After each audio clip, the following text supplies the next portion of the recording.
दोस्तों, एफआईआर के बारे में हमने आपको 3 अलग-अलग वीडियोस के माध्यम से बताया है। एक वीडियो था कि अगर पुलिस मना करती है, एफआईआर करने से इनकार कर देती है और आप एफआईआर कराना चाहते हैं तो उसकी क्या प्रक्रिया है? कैसे आप एसपी या सीपी को रजिस्टर्ड डाक से अपना शिकायत भेज सकते हैं? अगर वहाँ से भी रिलीफ नहीं मिलती है तो किस प्रकार से आप सेक्शन 173 बीएनएसएस के तहत माननीय न्यायालय को अप्रोच कर सकते हैं। दूसरा फिर मैंने बताया था कि जीरो एफआईआर क्या होती है। अगर आपका ऐसे क्षेत्र में अपराध घटित हुआ है जहाँ पर जिस थाने में आप गए वो उसका क्षेत्र नहीं है, तो भी आपको एफआईआर कराने का अधिकार है। और तीसरा था कि ई एफआईआर कैसे होती है, जहाँ आपको पता नहीं है कौन सा थाना है या आप ऐसी स्थिति में नहीं है कि थाने जा सकें, आप किसी दूसरे प्रदेश में या जिले में हैं या आप हाईवे पर ट्रेवल कर रहे हैं या मौसम की कोई प्रतिकूल स्थिति है और आप भी जाना चाहते हैं, तो इलेक्ट्रॉनिक मोड में भी एफआईआर कराने का जो प्राविधान किया गया है नए कानूनों में ई एफआईआर का, उसके बारे में बात की थी। अब सबसे महत्वपूर्ण मुद्दा यह है कि चलिए सब हो गया, एफआईआर शुरू होती है, किन किन बातों का ध्यान रखा जाए एफआईआर लिखाते समय, ये बड़ा महत्वपूर्ण है। ये पुलिस के लिए महत्वपूर्ण है और ये आम जनता के लिए महत्वपूर्ण है। दोस्तों, जैसा कि मैंने बताया कि एफआईआर के हालांकि बीएनएसएस में 2 तरीके बताए गए हैं कि एफआईआर जो कोई सूचना है कोग्निजेबल क्राइम की, वो ओरली भी हो सकती है या इलेक्ट्रॉनिक मोड में भी हो सकती है। तो जो ओरल भी होती है उसको भी रिड्यूस इन राइटिंग करने का प्रावधान है कि वो थाने पे आप जाएंगे तो थाने पे उसको लिखा जाएगा। तो मोटा मोटा आइडिया ये हो गया कि वो या तो लिखित होगी एफआईआर या फिर इलेक्ट्रॉनिक मोड में होगी।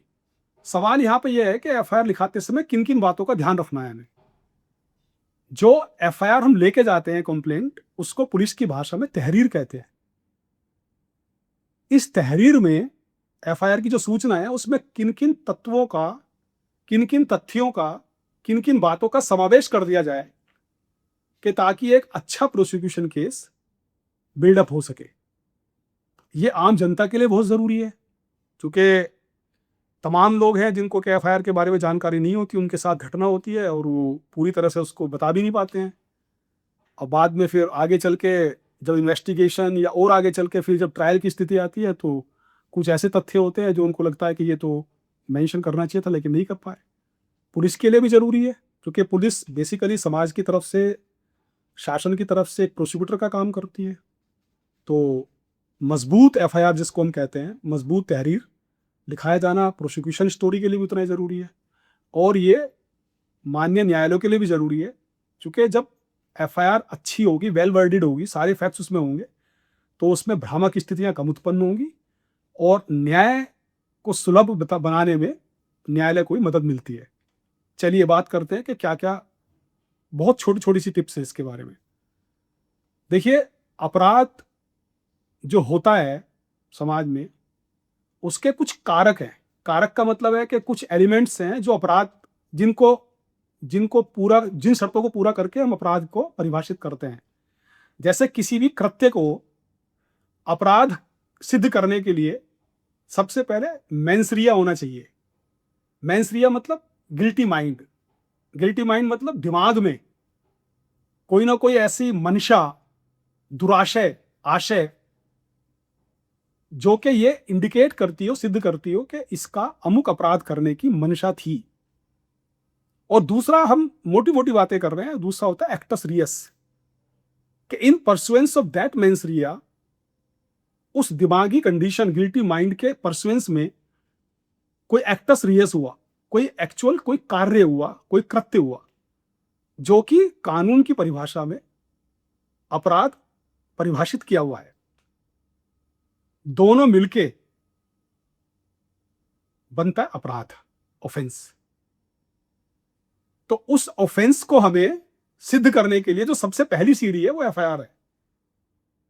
तो हमें एफआईआर की स्टेज से ही ऐसी शब्दों का इस्तेमाल करना होगा, अपनी भाषा को ऐसा रखना होगा जो कि आगे चल के ये सिद्ध कर सके कि जो अपराधी है, जो अभियुक्त है, अक्यूज्ड है, उसका मेंस रिया भी था, प्रिपरेशन भी थी, यानी कि प्लानिंग भी थी।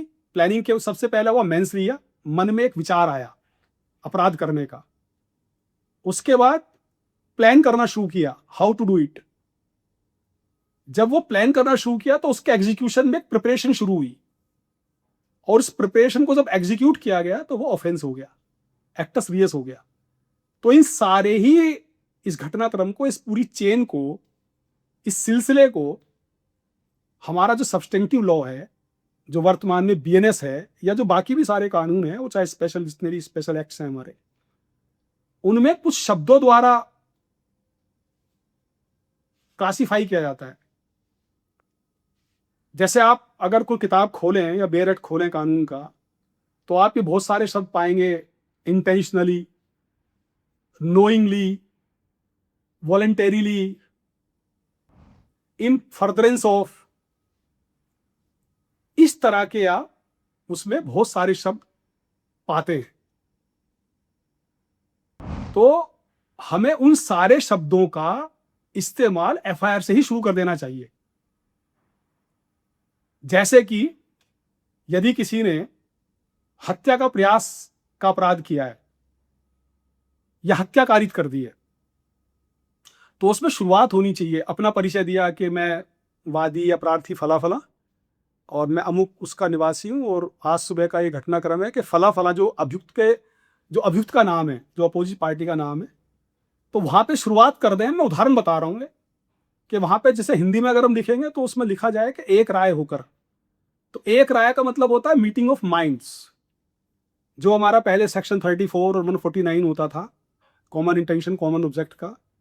तो ये मीटिंग ऑफ माइंड्स दिखाता है, ये एक प्लानिंग दिखाता है, ये कॉन्स्पिरेसी दिखाता है कि एक षड्यंत्र था, एक राय होकर षड्यंत्र के तहत, और फिर ऐसे ऐसे करके ये सब पूरा उसका घटनाक्रम। या किसी ने हर्ट कॉज किया है, तो जो उसकी डेफिनेशन है हर्ट की, वहां वॉलेंटरीली वर्ड यूज है, voluntarily causing hurt, grievous hurt, इस तरह से है, तो वहां स्वेच्छा से वर्ड आएगा। तो कुछ शब्द ऐसे होंगे जो उर्दू के होंगे, पुराने जो पुलिस में चलते हैं, कहीं पे आप हिंदी भी इस्तेमाल कर सकते हैं। जैसे एक राय मैंने बोला था, तो एक मत हो सकता है उसका। तो इन चीजों का ध्यान, इंटेंशनली, नोइंगली, जहां पर के नॉलेज है, जैसे कि कोई फैक्ट्री है, अगर कोई वो डेंजरस एक्ट कराते हैं अपनी फैक्ट्री में, और उस डेंजरस एक्ट के फलस्वरूप किसी को हानि पहुंच जाती है किसी भी प्रकार की, तो ये नॉलेज इंप्यूट कर दी जाएगी कि जब वो इस तरह का काम करा रहे हैं अपनी फैक्ट्री में, या कोई कंस्ट्रक्शन चल रहा है, या कोई और गतिविधि चल रही है जिसके बारे में उनको ये पता होना चाहिए, लॉ एज्यूम करता है कि उसके करने से ये किसी को नुकसान में परिणत हो सकता है, तो वो फिर जानबूझकर, नोइंगली, ऐसे शब्दों का इस्तेमाल होना चाहिए।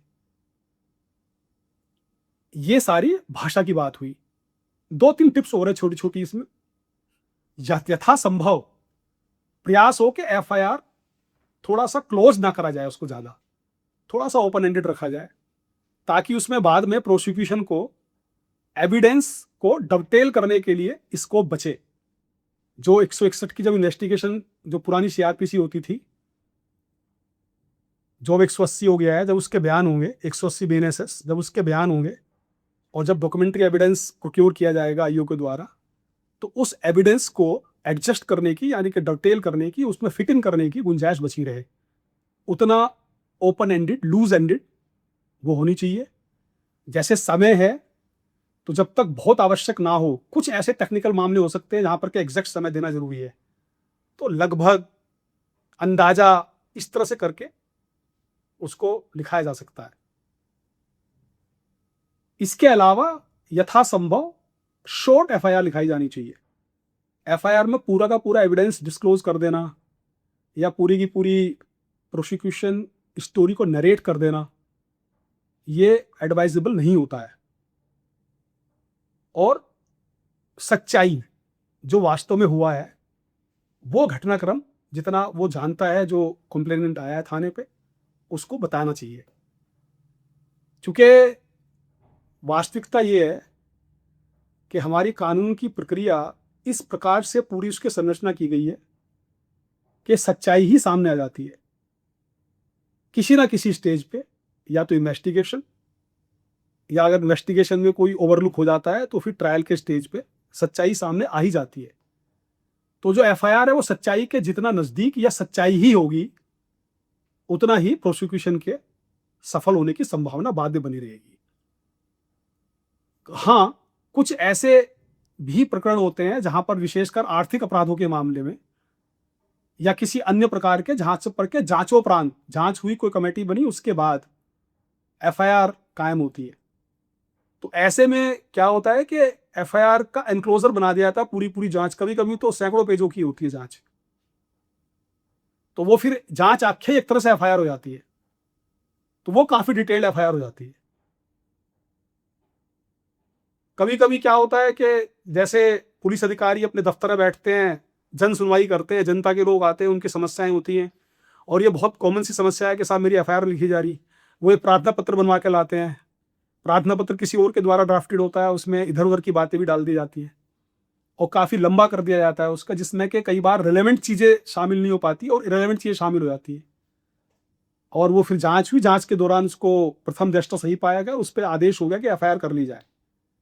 तो ऐसे मामलों में एफआईआर, वो जो थाने का स्टाफ है वो उस जांच प्रार्थना पत्र के आधार पर ही कर लेते हैं, तो उसमें वो एफआईआर थोड़ी लूज एफआईआर की कैटेगरी में आती है, बहुत अच्छी मजबूत एफआईआर तहरीर नहीं होती है वो। तो उचित ये होता है कि यदि किसी के आदेश हो गए हैं तो उसमें जो वादी था, प्रार्थना पत्र का आवेदक था, उसको सूचित करके पुनः बुलवा के फ्रेश एक तहरीर दे लेनी चाहिए। और वो तहरीर, जैसा कि मैंने अभी बताया, जो मेरा अपना अभिमत है, जो मेरा विचार है अनुभव के आधार पर, कि उन सारे तथ्यों को समावेशित करते हुए तब एक फ्रेश तहरीर ली जानी चाहिए, उसके आधार पर एफआईआर लिखाई जानी चाहिए। इसमें घायलों के नाम और जो कोई हमला करने वाले हैं, या अगर संपत्ति के विरुद्ध अपराध है, कोई चोरी डकैती, कोई इस तरह की घटना किसी के साथ हुई है, अगर आप उसको लगता है कि आप उसको पहचान लेंगे, तो उस तथ्य का उल्लेख एफआईआर में ही कर देना चाहिए। जैसे कि पहले लिख देते हैं कि सामने आने पर पहचान लूंगा, या वैसे बहुत पुरानी मैं एक बता रहा हूँ ऐसी जस्ट लाइट उसमें, कि पहले लिखते थे कि साहब गांव में लाइट नहीं थी जब, तो एक वो होती थी लैंप या डिबली, कि लैंप की रोशनी में, मोमबत्ती की रोशनी में, डिबली की रोशनी में मैंने उसको देखा है और मैं सामने आने पहचान लूंगा। तो वो क्या होता है, टीआईपी के लिए, टेस्ट आइडेंटिफिकेशन परेड के लिए आपका ग्राउंड तैयार कर देता है। तो ये छोटी छोटी चीज़ें हैं, और मैं समझता हूँ कि थाना स्टाफ भी, जो नए हमारे ऑफिस का स्टाफ है जो एफआईआर लेखन का कार्य करते हैं, आजकल तो सीसीटीएनएस के तहत जो कंप्यूटर ऑपरेटर हैं वो सारी की सारी एफआईआर टाइप करते हैं, लेकिन बोलने वाले उसको हेड मॉडल होते हैं हमारे, या मुंशी जी होते हैं। तो वो भी इन बातों को ध्यान दें, इनको अपने व्यवहार में लाएं और एक अच्छी प्रोसिक्यूशन स्टोरी बिल्ड करके अधिकतम ऐसे मामले में चलाएं जिनमें के सजा हो सके। बहुत बहुत धन्यवाद। जय हिंद।